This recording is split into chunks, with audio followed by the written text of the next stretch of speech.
नमस्कार। पंचतंत्र आउ गोटे कहानी सहित आपण मानक स्वागत करुछि।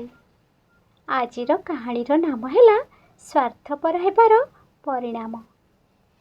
जणे राजांकर गोटे बड़ पोखरी थिला। से पोखरी रे सुनार परथिबा बहुत गुड़ाए हंस रहुथिले। पोखरीर निर्मल पानी रे खेली बुली सेमाने आनंदरे थिले। एही हंस मानक जगिबा पाई राजा अनेक चाकर रखिथिले।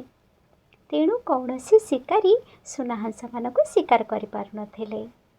सुना हंस माने प्रति 6 मासरे गोटे करी सुना पर देउथिले।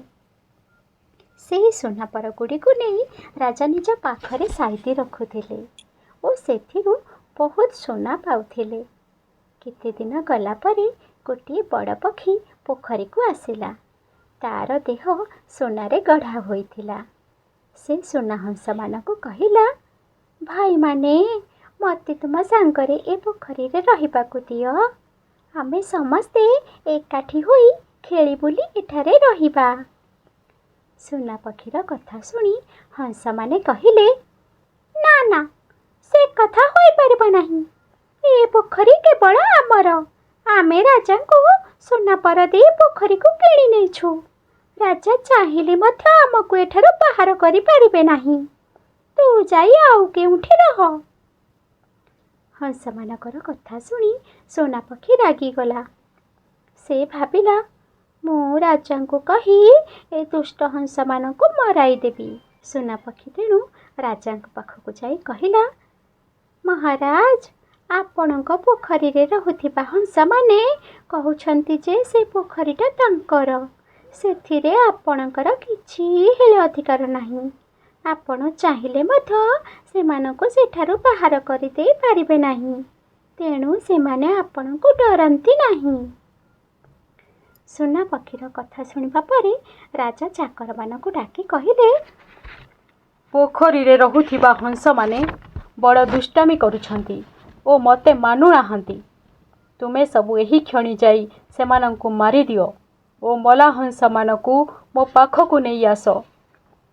राजांको कथा सुनिबा परे चाकर माने ठेंगा बाड़ी धरी पोखरी आड़कु दौड़िले। राजांको लोक माने ठेंगा बाड़ी नहीं पोखरी आड़े आसुथिबा गोटाए बुढ़ा हंस दूररू देखिनेला। से हंस मानकु डाकी कहिला, अरे शीघ्र एठारु पळाई चलो। राजा घर चाकर माने आमको मारिबाकु आसुछंती। एठारे रहिले आमे समस्ते माड़ खाई मरिबा। चलो आउ एक पोखरी को उड़ी पळाइबा। बुढ़ा हंसर कथा सुनी हंस माने डर रे छानिया हुई आउ एक पोखरी को उड़ी पळाइले। राजांको चाकर माने पहुंची देखिले जे पोखरी रे गोटिए हेले हंस नाही। सुना पर थिबा हंस माने सुना पक्षी को दया करी पोखरी रे रहिबाकु देइथिले। सेमानक नाम रे राजांक पाखरे खर्च कही न थांता। ताहा होइथिले सुना हंस मानकु निजर घर छाड़िबाकु पड़ी न थांता।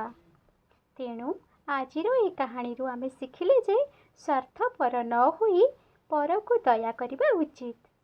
आपण माने इते सुंदर कहानीटी को सुनिथिबारु आपण मानकु बहुत बहुत धन्यवाद।